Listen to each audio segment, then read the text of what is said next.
We welcome Dr. Fuad Hussein, the Chief of Staff to the President of the Kurdish region, the Chief of Staff to Kurdish President Barzani. Dr. Hussein, thank you for being here. Thank you for having me.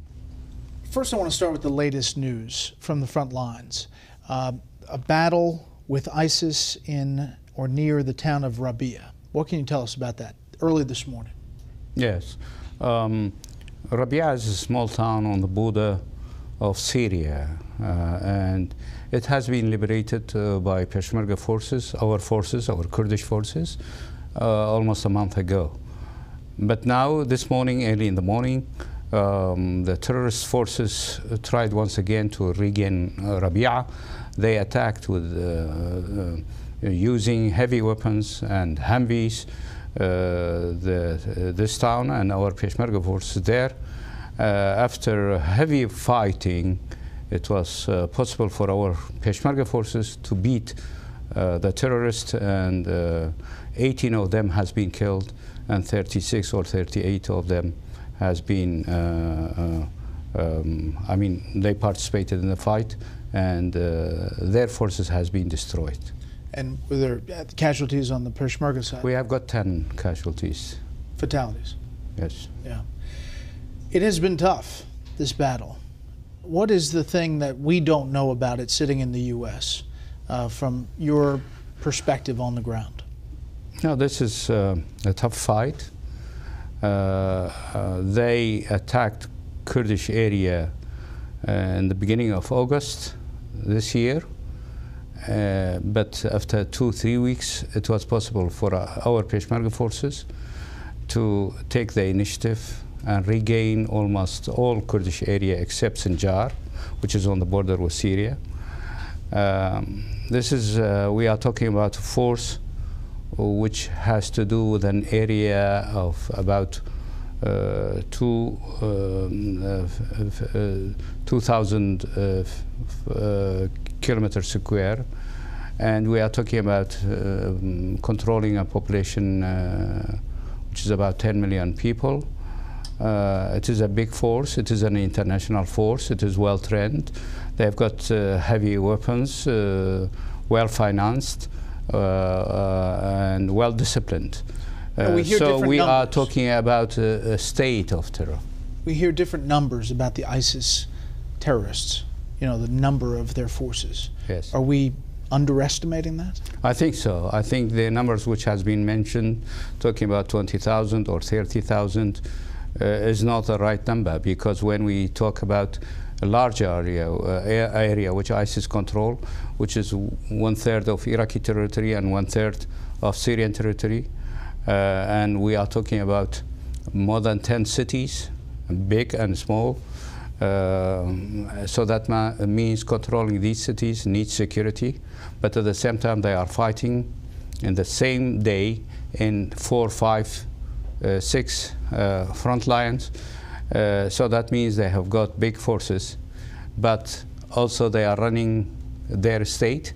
And running their state, it means they have got Department of Health, Department of Education, Department of Religious Affairs, Department of War, Department of Legal Department.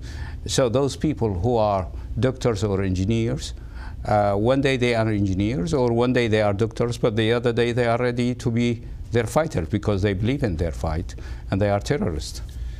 I've had a number of figures from your government on this show, and they've talked about the imbalance of the weapons of the Peshmerga versus ISIS. Has the U.S. provided the Kurds with heavy weapons you need to correct this imbalance yet? Not yet, not yet. The U.S. government supported us in the first place with the airstrike, and airstrike were effective, and they are effective. But at the end, we are talking about ground forces. Ground forces, you need manpower, but also firepower. As far as manpower, we have got the Peshmerga forces, and to be honest, unfortunately, we are alone. There are many talks about other forces, such as Sunni forces or Iraqi army forces. Okay, we hope that they will be one day with us and fighting. They're not there yet. But they are not yet there. They are not yet ready. And as far as firepower, we have got light weapons, and we receive some munition, some weapons, equipment from Western countries, including United States. But we are talking about a long fight. We are talking about liberating all these cities. We are talking about heavy fight. And also, when we compare our weapons that we have and the weapons that they have, I mean the enemy, the terrorists, then it is uncomparable. So that means we need different kinds of weapons. We need more weapons because this fight will be a long fight. The last time we talked to the Deputy Prime Minister, he said that one of the issues was that everything has to go through Baghdad, and that the U.S. is still going through Baghdad and has not provided anything directly besides AK-47s to you, the Kurds. Is that still true? It is still going through Baghdad. That's right. That's right. One of the reasons why we are here to talk about this. I mean, if it goes through Baghdad, then they must convince Baghdad, and also we will have this discussion with Baghdad, that the weapons which comes to Kurdistan must be sent as soon as possible from Baghdad to Kurdistan. But sending weapons through Baghdad, that means delaying. That means it costs money, it costs time, while on daily basis we are in fight with the terrorists. So it will be better, actually, to send weapons directly to Iraqi Kurdistan and inform Iraqi government about that. The intel we've received is that the response has been, we're doing what we're doing, we're going through Baghdad. So far, no new heavy weapons, no armored vehicles, no helicopters, and you only have 2 helicopters on loan from Baghdad to patrol the entire 650-mile border with ISIS. Now it is 1 helicopter. One, because... Yeah, because one of them has been hit. So that's all true? So we have got 1 helicopter. And no heavy weapons? No heavy weapons, not yet. No. One of the reasons you say why not we yet, are but here, you don't seem incensed. We are raising this question. United States has said and announced it. Even President of the United States announced it, that the target is to weaken and destroy ISIS. Then the main question is, how are you going to do that? Who is going to do that? When are you going to do that? If it is about how are you going to do that, on the ground, the only forces now, until now, we hope that we will have Iraqi army in the future. We hope that Sunni tribes will join us in this fight. But now we are alone. So the only mean to fight ISIS, they are Kurdish fighters. And to fight ISIS with light weapons, you cannot reach the target. If the American government wants to reach the target, then we need support and help from the United States. This is a terrorist organization. This is an international organization. It is a threat for us. It is a threat for the region. But at the end, it is also a threat to Western societies. With respect, I've had this conversation now with multiple members of your government, saying this exact same thing about the U.S. government that has pledged to go after ISIS and degrade it and destroy it. Our president has said that. But yet they have given you no heavy weapons, no armored vehicles, and no helicopters to fight the fight that the Peshmerga are fighting on the ground. True? That's true.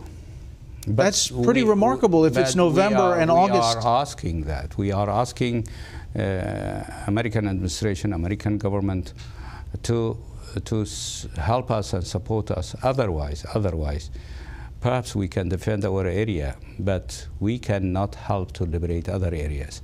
And to have ISIS as a neighboring state, it will be dangerous for us, but also for Baghdad, but also for the region. So that means all our targets, which we have put it in a framework, this is our target, and we will reach this target soon, that will be far away from the reality. When you get together and you talk about the U.S. and what's not happening, why do you think it's not happening?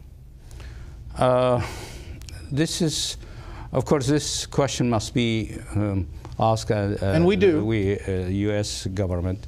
But we think that it has to do with the policy which says that everything must go through Baghdad. Okay, let's have it through Baghdad. But Baghdad must have a functional government. That's one. Second, even if it goes through Baghdad, let's make it clear. I mean, a clear percentage of the weapons must go to Kurdistan. Let's help each other.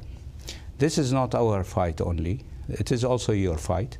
If you want to be together and we have got a common target, we need your support. We need your help. But the bottom line, is that Baghdad has some reticence, some question about providing the Kurds weapons. Why? Because the sovereignty effort that the Kurds would make eventually in the future? Baghdad, some of them in Baghdad, they are raising these kinds of issues. But the reality is we are also in Baghdad. So without our support to Baghdad, Baghdad cannot be the capital of the country. So we hope that we will have a functional government. We hope that we can help the political process in Baghdad. But at the same time, we are engaged in a daily fight against terrorists. We are talking about being there or not. We are talking about that the terrorists, they want to destroy our country, our life. The terrorists, they want to occupy our areas. The terrorists, they want to occupy the oil fields in our area. And at the end, they will be a threat for everybody. So what we are asking is to work together with Baghdad, but also with the United States, so that we can defeat those terrorists. Otherwise, they will attack us, and they will attack Baghdad, and then we will lose. All of us, we will lose the battle. Do you think the U.S. needs to put troops on the ground? I am not the one who can advise U.S. government about that, but a fight against ISIS, it will be a long fight. A fight against ISIS has to do with a wide area and big area. So you need a lot of forces on the ground. As far as our area, we can do it. But with the equipments that we have, we cannot reach the target. As for other areas in Iraq and Syria, I'm afraid we need different kinds of military units. The current military units which exist in Iraq, or not exist in fact, is difficult to be part of that process to defeat ISIS. If you give time to reestablish or rebuild the Iraqi army, that means perhaps 2 years, 3 years from now on. And if you want to establish local armies in Sunni areas, that needs also a long time, perhaps 1 year or 2 years. And while ISIS is there, they are controlling every day a new village. They are controlling every day a new city, not only in Iraq, but also in Syria. So the fight needs different kinds of weapons. The fight needs different kinds of fighters. But we are part of that fight against ISIS. How long do you think it'll last? I think it will be a long fight. I don't know, but here, if you ask somebody from State Department, they are talking about 3 years. If you listen to Secretary of Defense here, he's talking about 30 years. But anyhow, it will be a fight for many years. And this needs really cooperation and working together so that we can defeat the enemy. We wish you well. Dr. Fuad Hussein, Chief of Staff to Kurdish President Barzani, thank you very much for your time. Thanks a lot. Thank you.